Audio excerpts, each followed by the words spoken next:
I really like squirrels. I always had kind of a connection with squirrels. They're more than rodents with fluffy tails to me. They are kind of this, fun animal. And in France, it's not very common to see squirrels. And you can tell, like, the tourists, like when you go to UC Berkeley, because they're all, like, taking photos of the squirrel. They're so excited. It's so beautiful. And the rest of us are just like, it's just a squirrel, But the content of this story, I did not reveal to my children until they were... in their late teens, because I felt it could traumatize them. Hello and welcome to Prompt, a podcast for people who love stories. My name is Amy B., and I'm a writer and one of the creators of In a Nutshell, a monthly storytelling show in Sacramento, California. My co-creators are the world-class comedian Keith Lowell Jensen and the ska defender music journalist Aaron Carnes. We get to hear all kinds of great stories, and we want you to hear them too. So every episode, we'll play you a true personal story told at one of our shows, and then we'll talk to the storyteller to not only find out more about the person behind the story, but also discover why they tell the stories they tell.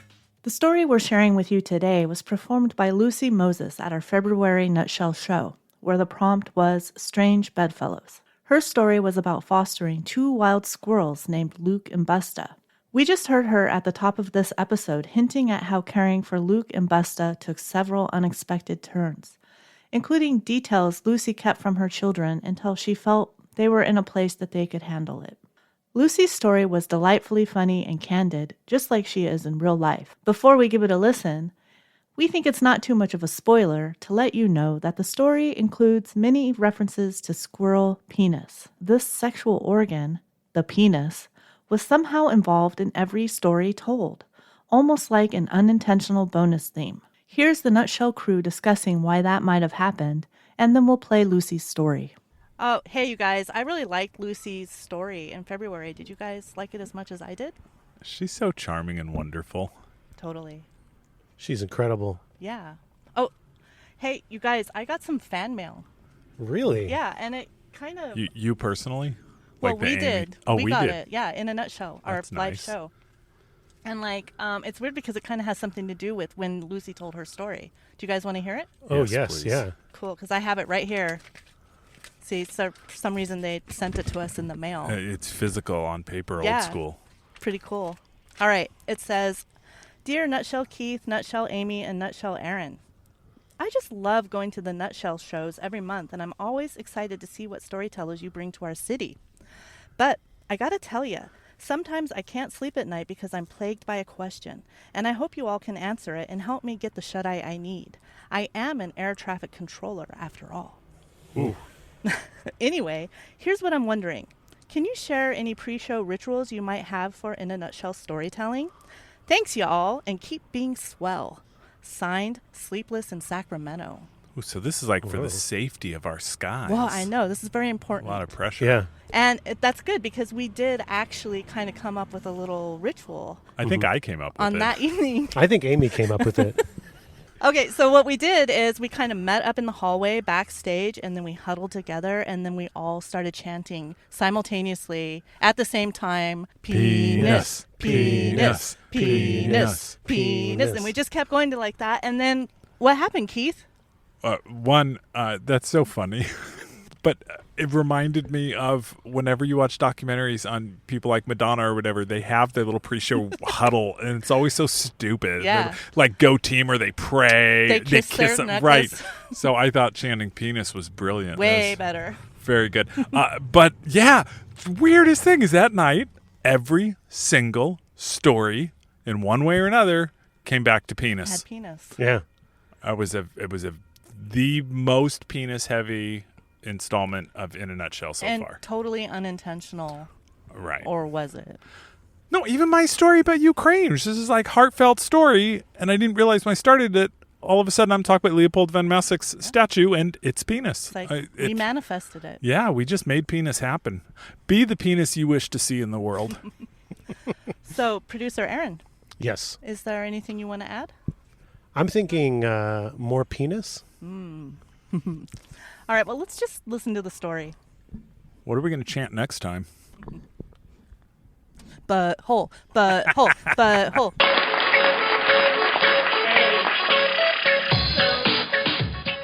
I used to be a foster mom for orphan baby squirrels.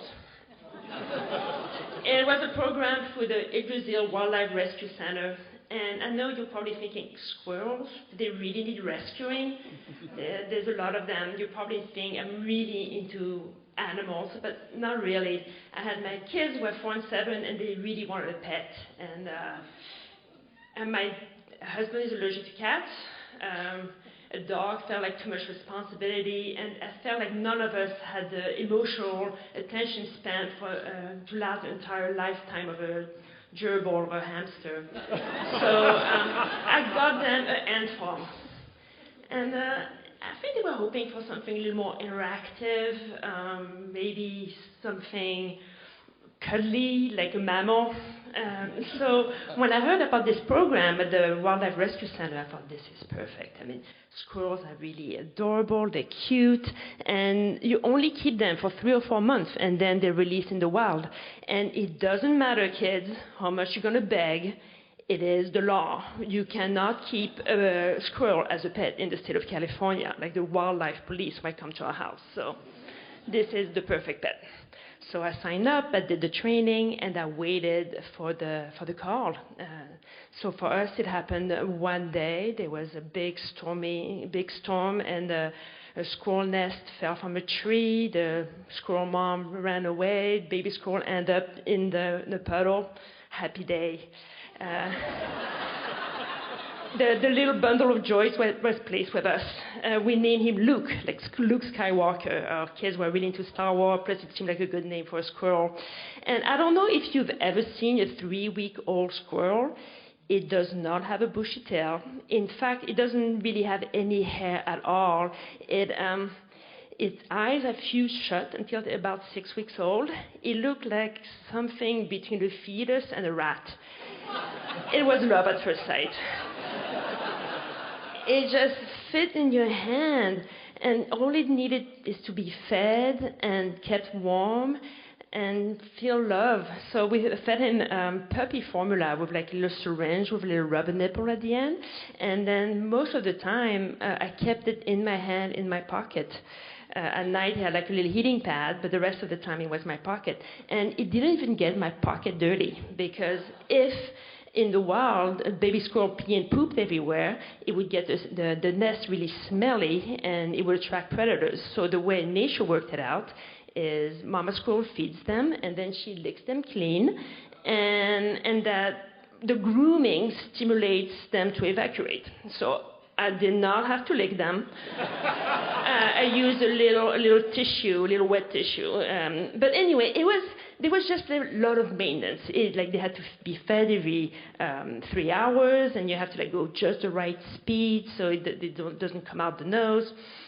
This was all fine during the day. I mean, I signed up for this. This was really rewarding. But then I had to go to work. So I'm a freelance designer, and when I signed up for this program, I thought this is fine because I work from my home office all the time. I just go to meetings just now and then.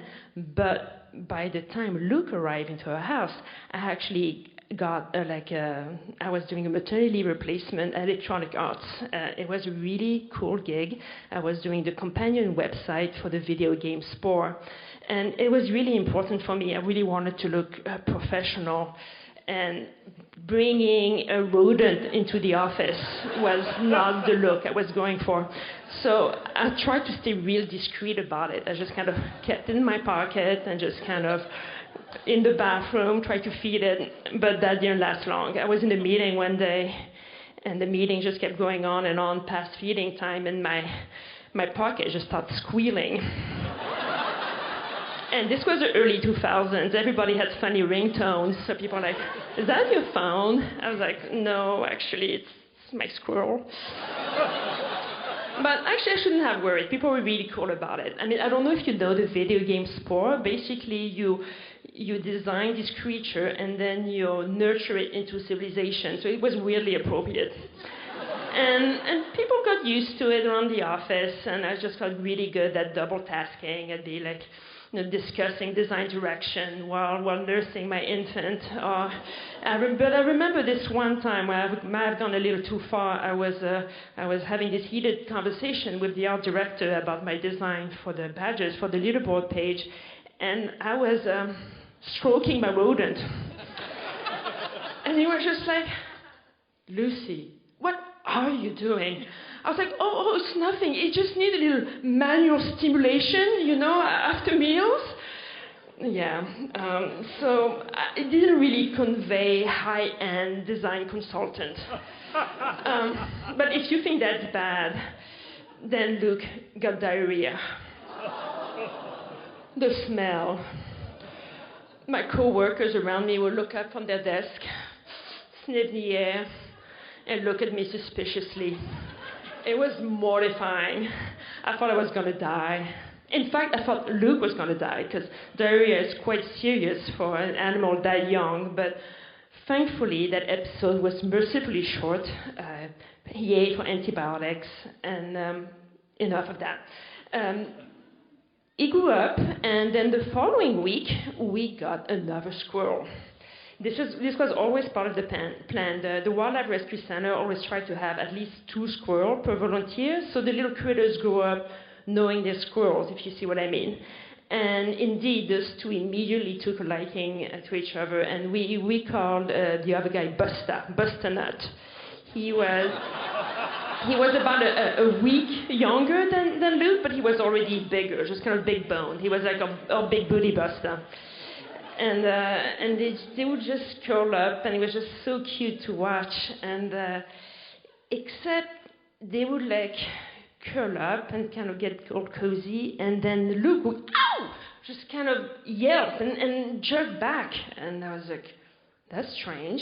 But then calm down and curl up again, and then it would happen again. So I was like, what's going on? Is Luke sick again? So I really observed them, and then I noticed that Buster was biting Luke on the penis. What was that about? So I called the Wildlife Rescue Center, I explained what was going on, and Lila, the squirrel lady, said like, oh, yeah, I'm really sorry. That happens sometimes with male squirrels. We call it sibling suckling. So basically what's going on is Buster is looking for his mama's nipple, but she's not around, and Luke's penis is the closest substitute he found. Well, what are we going to do? She's like, oh, don't worry. He'll grow out of it. I was like, yeah, but in the meantime, she was like, well, just keep them apart. So I tried that, but it did not go well. They were missing each other. They were just kind of looking around, looking really forlorn. I just couldn't do it. So I put them back together, and they'd be very pleased and curl up and cozy up, and ow! So I tried to move them different positions, but I couldn't look them over the whole time. But then I had an idea. I'm crafty. I'm gonna sew some little squirrel pants. So I got a little piece of felt, some thread, and put together the world's smallest chastity belt. It had a hole for the tail, and just kind of stuff Luke in there. He did not like it. He squirreled out of it immediately. So I had to improve on the design. I kind of experiment with loops and straps and belts and made it a little tighter.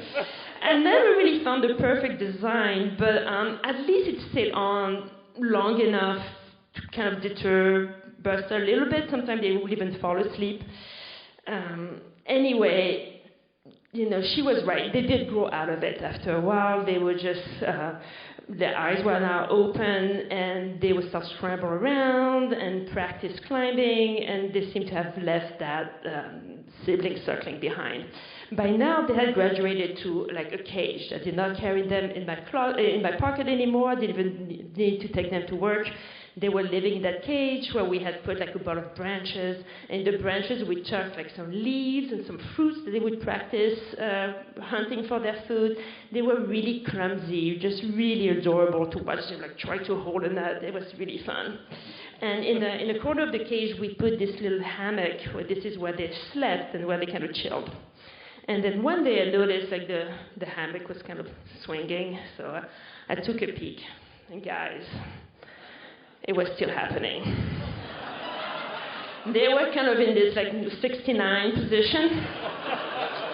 And Buster just had his little face stuck between Luke's legs, and except now Luke looked like he was enjoying it.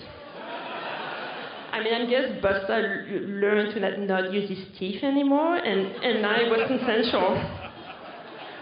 I mean, what I was going to do, I'm okay with this. I mean, I don't mind gay squirrels, and they're not actually brothers, so it's not even incest. So, like, just go for it, guys. Just whatever bring you comfort. And then they kept growing, and after a few weeks they moved out of that cage, and they moved outside. There was one more stage before they got released in the wild, and the Wildlife Rescue Center came and helped us build this big enclosure in our garden. It was like 7 feet tall, like just really big in every direction, and we put like big branches in there. And in the wild, this would be when Mama Squirrel would wean them and not really feed them anymore, and so this was our cue to like stop interacting with them, because the plan was to dehabituate them from humans, so we were not to pet them anymore, we're not to play with them. So I just went in there to change the water and put some food. So because of that, it took me a few days to notice that Luke was gone. And first I was like, well, there must be a hole somewhere, he must have escaped. So I went in the cage, looked everywhere, no holes. And then I just kind of patted the little hammock, and there was something hard in there. I looked in, and it was Luke's body. I was like, man, I'm so sorry, and I don't know what happened. So I called the Wildlife Rescue Center, and she said, oh, I'm really sorry. Put him in the freezer. I'll come back later, and I'm going to do a necropsy, which is like an autopsy for animals. So went to the freezer, put him between the snow cone and the chicken fingers. And when my kids got home that day, I told them the sad news, and I told them, by the way, if you want a popsicle, ask me, I'll get it for you. And then later, Lila came in, and she took the furry popsicle and took it to her house. And then the next day, she called me and said, "Oh, I know what Luke died of. He died of a bladder infection." I was like, "How can you even tell?" She's like, "Well, I can tell because his bladder was very enlarged, and it looked like he hadn't been able to pee for a long time because his penis was already infected." Oh my God. I know what killed Luke. He was excessive oral sex. And my first thought was, I cannot tell my kids. They're 4 and 7. My innocent little boys, they probably never even heard of oral sex. And I don't want their first exposure of it to it. Watch it, kids. If you did too much of it, it can kill you. No way. So I just told them Luke died of an infection. And it wasn't until years later, when they were much older, that I finally told them the truth. And once they were old enough and mature enough to understand that whatever strange things you do with your bedfellows, it might hurt you, but it's very likely to actually kill you.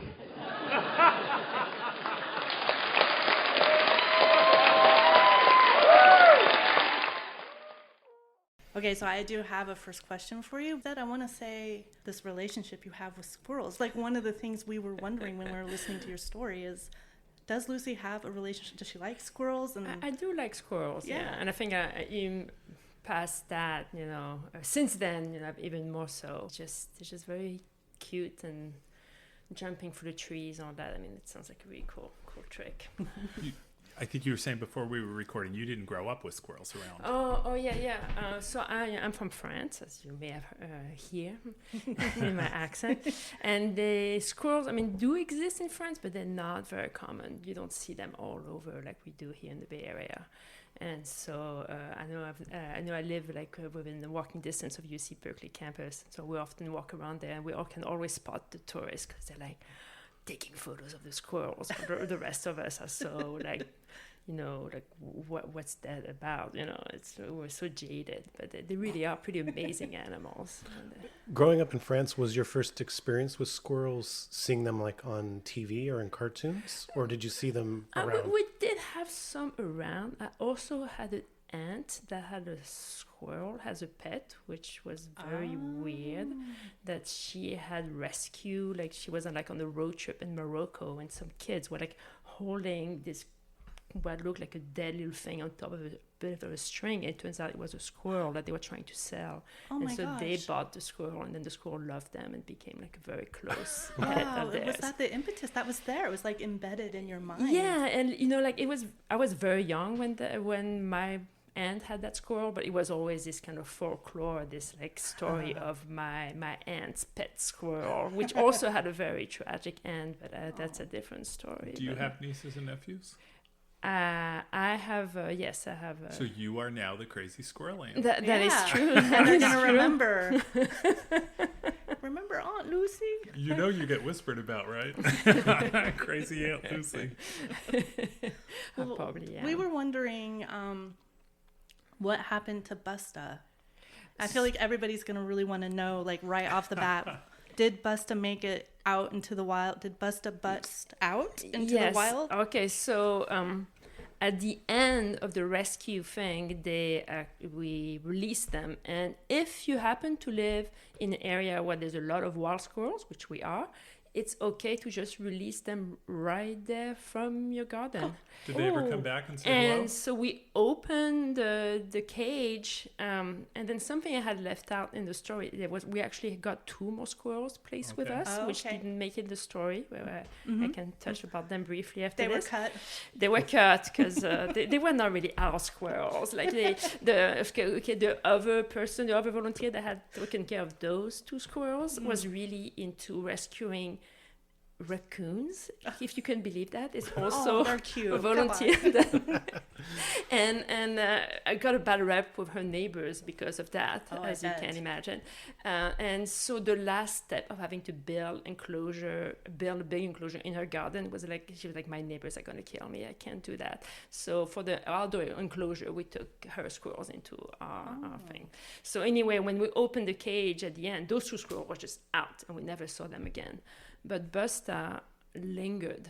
He would just kind of come next to us, and at first we thought, well, he just wants some food, and we give him some food, and he would eat the food, and then he just kind of hang out, and we scratch him a little bit, and he stayed for a few weeks, and then we went to France for the summer for a month, and then when we came back, he wasn't gone.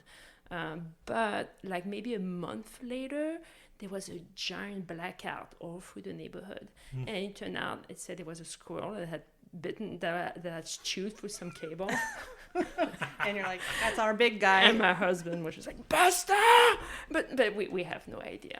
I like to think that Busta was still around and still came to visit, but it's a little hard to tell. But he did have one weird dot in his eye. I think he might have been blind in one eye, so he had this kind of very special look. But I don't know, it was hard. And whenever a squirrel come by, we try to look at him and say, is that Busta? Does he have the eye?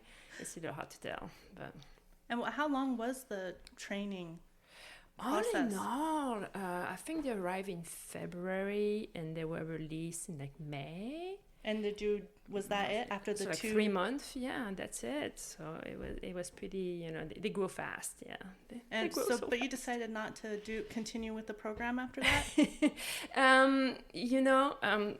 When they had diarrhea, it was really bad. It was so smelly, and work was just, and I remember they had just this rant, and my husband was just like, hold on. And he took out his camera and videotaped me for posterity. So if you want to do this again, I can replay you this video of you. And actually, when I was about to comment to in the nutshell and tell, I was just like, you gotta find that video. Where is it? I want to see myself ranting. I don't know. It just, I guess, as fun as it was, it felt a little, it cannot be replaced. I don't know.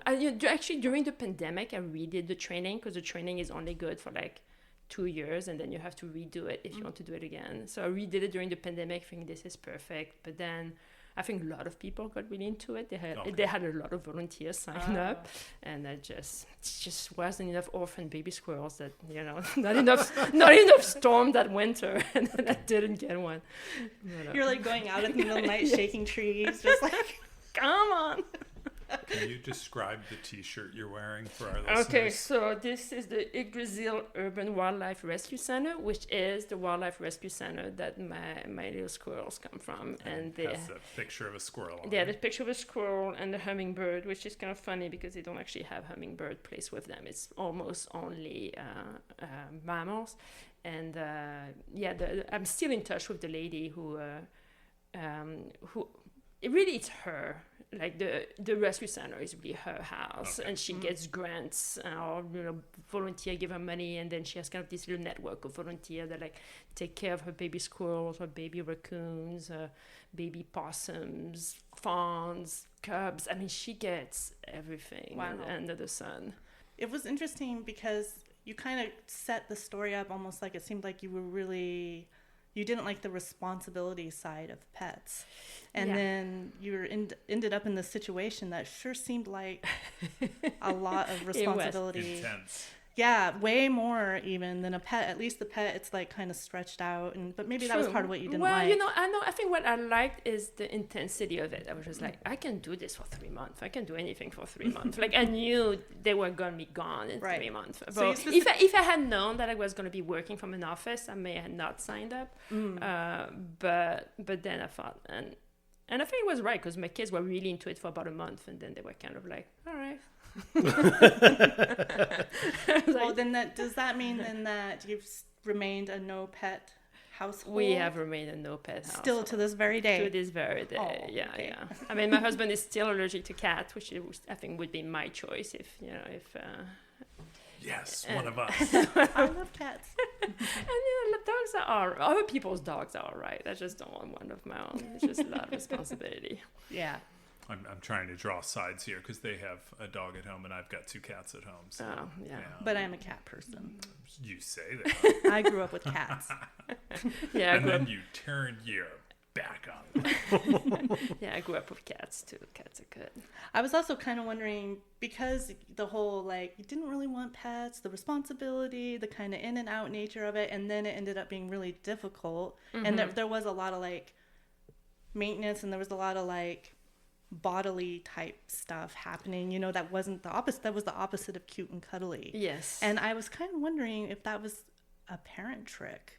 Like, in a way, you were kind of, sure, kids, here, and this is also what it's like. Is this really what you want? You know, and like, they were definitely. But it was interesting how my kids kind of like tune it out. I mean, they were almost a little too young. I mean, they were 4 and 7, so they were just like, okay, they tuned it out. Your mom, you take care of it, you know. and they were very fragile at that stage. Like, you know, when he had diarrhea, like he could die. So I wasn't gonna let. Or even like the feeding, I couldn't let the kids do it, because if you did it too fast, you like come out of their nose and give them pneumonia. Like, so it was a little delicate for a 4 or a 7-year-old to do. And did you know that it was gonna kind of fall on you? I had no illusion that they could truly help.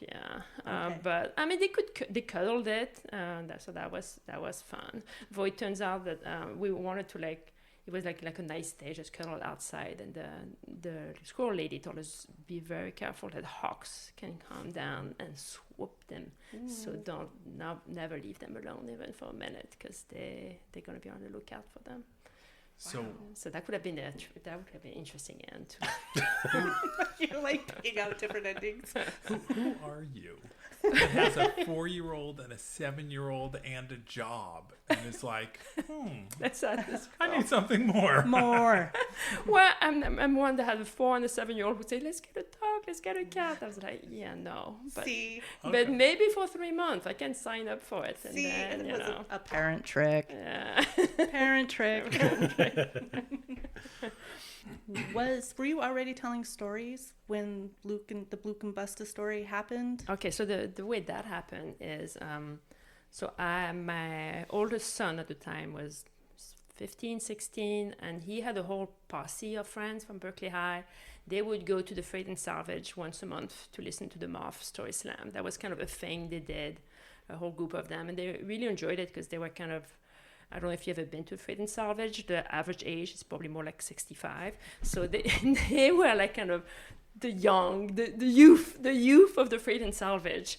And for that, they would like almost every month get picked as being the jury. Like they'd be like, they became kind of a little favorite posse of the Freight and Salvage.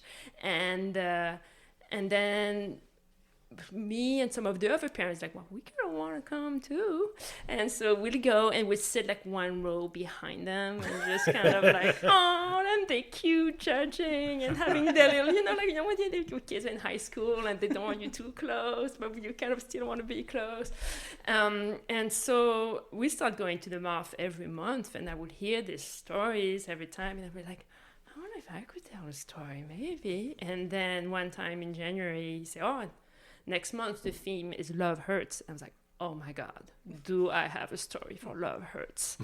And so I put my name in the hat, not knowing, I had never told a story, didn't know if it was going to get picked, and it got picked. Whoa. And so remember, there's my son, 16, with his posse, and he had never heard how Luke died. So I was on stage at the Moth. And you didn't pull him aside ahead and of time? I was just like, son, this is the night you hear what really happens to Luke. And yeah, so he heard. Oh my goodness! That's how he heard the truth, and that's how I was like, oh my God, this is kind of fun, telling stories. But then I thought that was it, and this was February 2020, so it was like the last in-person Moth for a very long time because it closed. And then after the pandemic, I got brought for the Grand Slam because that story had won the evening. Oh, congratulations! And then I was like, I'm hooked. This is so much fun.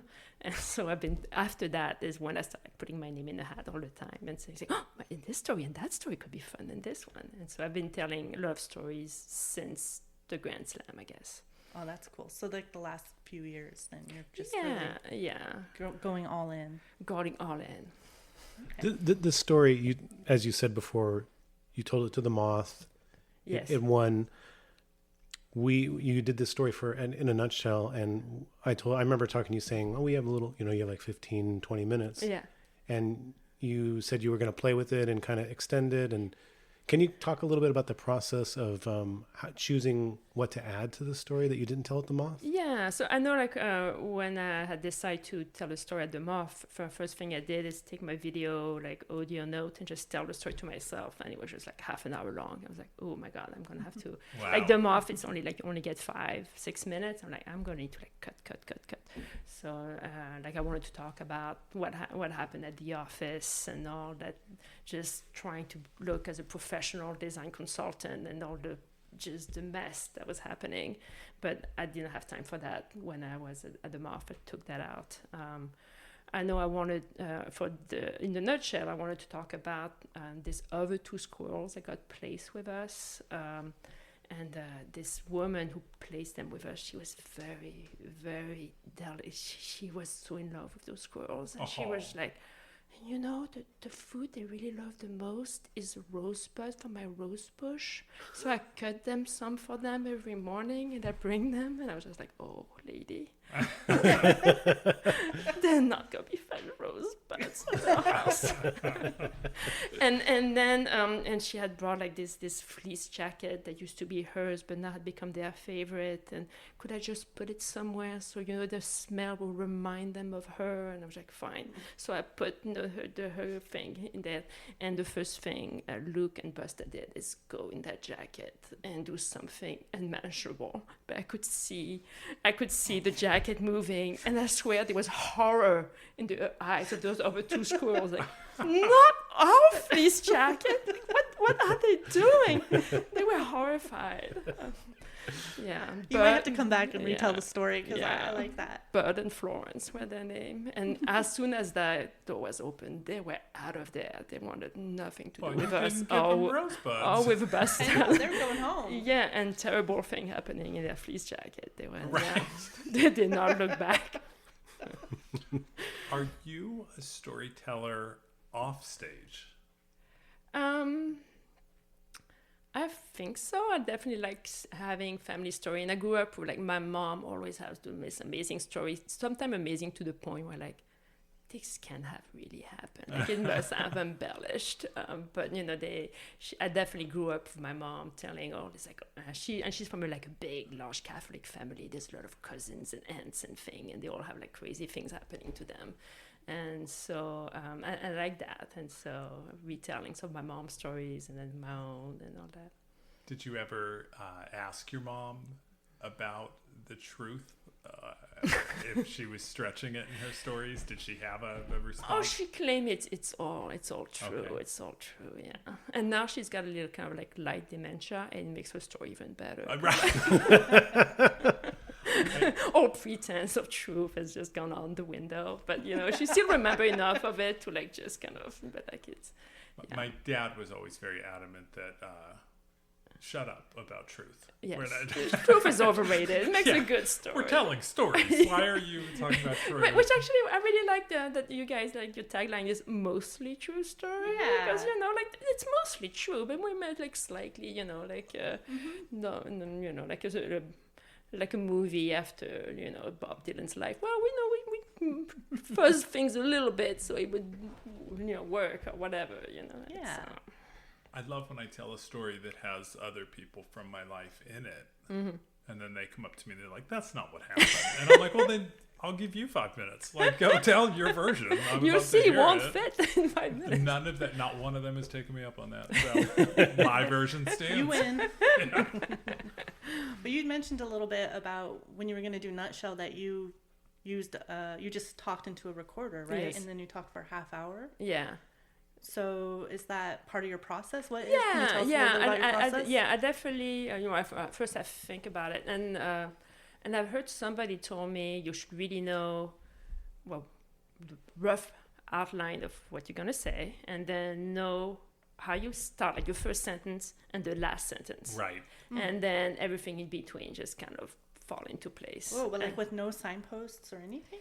I mean, then you kind of rehearse it, and then until it falls roughly in the right amount of time, not too short, not too long. Okay. But you know, it doesn't have to be like definitely word for word. And I would say I find that the hardest thing is how to end a story. Mm-hmm. Yeah, and that last sentence is like, I don't know, because I feel like in real life, that's just not how real life happens. A lot of time, real life just kind of peters out, or often there is just kind of okay, this is when it started, but there's not a really this is when it ended. And then there's almost kind of hack or like pat ways to end, like, you know, and then I learned this lesson, or, you know. Yeah. And you know, so yeah, it's like the ending is so important. It almost justifies the whole thing, and yet you don't want to do it in a way that feels cheap or you know, too tread upon. And yeah, that for me as well, the ending is the challenge. Well, I was reading, and it was somebody famous, and so it sucks that I can't remember their name, but they were talking about that's part of our job as storytellers is to give endings and give succinct endings, because life is so much not like that. We don't get that in our life, and that's part of our job of what we're bringing to people is kind of like a conclusive. Yeah, I see it. Yeah. I want to go back to what you were saying about revealing to your kids at the Moth, because I remember if you watch the Moth, it's on YouTube. That's a moment in it, which is a pretty funny moment. You point out to the audience that you are presenting this in front of your child. Yeah. Yes. So can you tell us a little bit about what happened after that? Like, what did your kids say to you after that? It was like, is this true? Is this really what happened? And then I have 2 kids, so this was only the oldest one. So then the youngest one hadn't been able to make it. So then I had to tell him, hey, can you listen? There's something I need to tell you about Luke. But you also told him through the recording? And I was just like, I actually told him, okay, I was like, wait in a few weeks, I'm going to get the recording, and you can hear what happened. When does your parenting book come out? Yeah, why though? Why did you decide to do it that way? Was that because you were proud of your story? I mean, the story was well received. I mean, I think his brother just told him. It was just this is just a way to get him to hear it. I mean, I guess, I'm pretty sure his brother told him what happened, and then you know, I said, well, you'll hear the whole delivery when the recording comes Did they think it was funny? Was it? Yeah. Was it weird? And I think they agree that this was the right thing to do. That it would probably have been too much information when they were 4 and 7. Yeah. And so your story involved squirrel penis. It just ended up being a day where every single story involved penis in one way or That's our another. accidental theme. Yeah, that wasn't our official prompt. And well, it was strange bedfellows. Yeah. Right? So the penis. Yeah. Well, I'm still a little kind of interested in the part, you know, like hearing how you felt about squirrels, and I can see that you had a lot of feelings about squirrels, but I feel like that was oddly missing in your story. Like, you seem to have made some kind of conscious decision to leave, like, your feelings out of the story. You know what I mean? Like, there was a distance there, and I was just kind of curious about that. I mean, I did find them super cute, and I really liked them. But at the same time, at life, as I was devastated when it died. I felt it was kind of like, always, I guess I thought he was going to die a couple of times along the way when I had diarrhea and then had pneumonia. It was kind of a sickly little squirrel. So I was, and I always kind of felt like the moment we're going to open that cage, some cat's going to get them. I mean, like they can't really be that good at living in the wild. So I'm a little dubious about the whole premise of this program. I mean, I hope they actually make it out there, those animals that they rehabilitate, but I don't know. I guess I was afraid to get too attached to it. Yeah. But I mean, yeah, I did.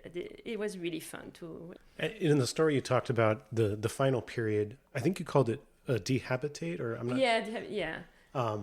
What was that like? You know, you had the squirrels with you in your pocket. You know, you had them, and then you have to sort of ignore them. So there was a stage. There was kind of different stage. So there was like the pocket stage, and then there was like on the little heating pad and a little carrier that could carry around. I had to take to work because they still need to be fed a lot. And then they were right there in the living room. There was a big cage, maybe like 6 feet high, and there we could really play with them. They had that little hammock. We put food. We still gave them a little syringe of formula, and the kids could take them out and pet them, and they would climb all over us. And sometimes we even take them outside. They would go on the trees and then come back. They were not trying to run away. We were like their moms. They were wanted to stay with us. But then the last stage is when we built a big cage in the garden, and there we were not supposed to touch them anymore. But I think especially after Luke died, Busta kind of reverted back to wanting our company. Oh. So we would go in the cage to feed them, and he would be just kind of jumping on us. And I was just like, go play with the others. And the other two, Luke and the other two, looked very similar. They were physically, I couldn't really tell them apart. So I was like, well, Luke is right there. But it turned out it wasn't Luke. It was one of the other two that they didn't get along. So Luke was kind of, when he was his best friend. And when Luke was gone, Busta was really sad and wanted human company, but we weren't supposed to give him human company. That sounds really hard. Yeah, that must have been difficult. Your kids remember it fondly, like it was a good experience in their life? Yeah, definitely. Yeah. And they kind of even for a while afterwards, oh yeah, we have pet squirrels, even though they hadn't. And people remember it because they brought them to school for show and tell, and they You were expressing earlier, you had some doubts about the whole put it in the freezer thing. You thought maybe she just... Yeah, I thought she was kind of going... I was actually really amazed with this woman, how much time, energy, and she would put to the welfare of this tiny squirrel. And she came and gave some home delivery of medicine when he was sick. And then when he died, she was like, I'll come and do a necropsy on it. And I have to say, my first thought was I wonder, maybe she doesn't believe me that he's really dead. Maybe because I know she lectured us a lot about those are not pets. You will not keep them as pets. Even if you really like them, they have to be released. You cannot keep them as pets. So I was but then I guess like I could have done that with Buster. Like he was released, but if I had kept petting him and giving him food, he probably would have kept coming. But since we went away for a month, so when he was released, we were around for like 2 or 3 weeks, and he definitely came around, and we like come next to us and would like scratch his back. So you would have kept that so, going, probably. I probably, it would have been hard to like just not do it at all. I don't know you. Exactly. But then we happened to go to France to visit my family for a whole month. So when we came back, we didn't see him around. I don't know, did he really go wild? Did something terrible happen to him? Did he just move and do his own life? I don't know. But let me segue into something I wanted to ask you about. When did you leave France? Okay, so the full story, or the quick story, is when I was 16, my mom was an exchange professor, and we went to live for a year at LSU. I mean, at Baton Rouge. She was teaching at LSU. And so I was in high school in Baton Rouge, Louisiana for a year in high school. But that's almost France. That's what my mom and I thought. We thought people actually spoke at least some French in Louisiana. Right. Yeah. We were surprised that at least in Baton Rouge, they really don't. There wasn't that much. They have some French last name, but that's about it. Wow. And so anyway, that is where I met my now husband in high school in Baton Rouge. And then I went back to France. I went to school in France, and I moved here. I was 22 years old, so that's 30 years ago. And you guys were writing each other? Oh, yeah, long letters with stamps, and you have to wait for a week to read it and all that. You sound like you left France yesterday. Which I say with a laugh because we tease my mom about the same thing. My mom and dad both left Brooklyn at the same time. And you barely hear my dad's accent. My mom just sounds like she never left Brooklyn. But the funny thing is when I go to France, I don't sound 100% French anymore. Right. People ask me, where are you from? It's like, what do you mean? I was born right here. Like people ask me if I'm Canadian or something like that. I'm just slightly off. And I think more than the accent is like some like weird English expression that I translate. Like I sound like I haven't been here very long, but I have been for 30 years, which is longer than a lot of storytellers have been alive. So I think my level, I've definitely thought of this when I think about it in English. I think in English. So yeah, to me, it would be interesting actually to see if I could tell this story in French, and it might be, look for my words, I don't know, it's, it's kind of like different parts of my brain. I've worked with a comedian who came from India, and watching him just, he, like most people in India, he grew up speaking English, but there was just weird cultural phrases. And one time he said to me, if you slap a monkey, it'll slap you back. And I said, what? And he's like, you don't have this expression? And I was like, no, none of us have ever been smacked by a monkey. Or have smacked monkeys. And so then he tells me 3 different monkey smacking stories. And I'm like, yeah, okay, this is not a cultural reference that, but that became a strength when he was like, oh, so this is exciting to you guys. And so then he added those into his routine. And so yeah, I just, the immigrant experience can make for really good stories. Yes. So when they ask if you're from Canada, you said yes, right? Right. Nowadays, would you tell them absolutely? You in the story you talked about working on Spore. Yes. I do remember that game. I do remember playing that game. It's fun. Could you just give us a little extra to explain what you did with that game? All right. So I got hired as to do maternity leave replacement to the person who was in charge of web, which was doing the companion website for Spore.com, basically. But then also I became friends with the people who were building the actual game. And when I joined, they were working on the expansion pack for Galactic Adventures.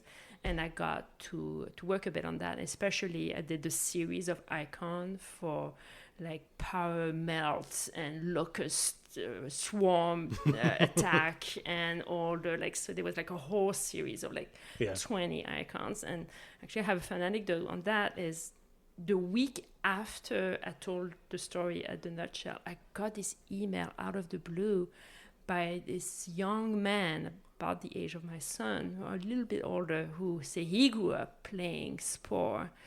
And he and his brother loved it so much. It was so much part of their childhood that he decided to get a Spore-related tattoo.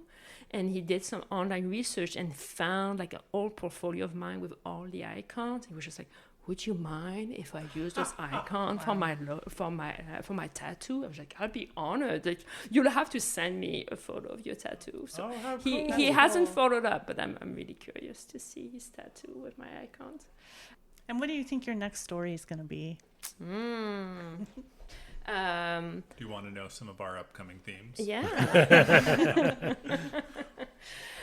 I mean, I know specifically, another place where I've been telling stories at the March in San Francisco.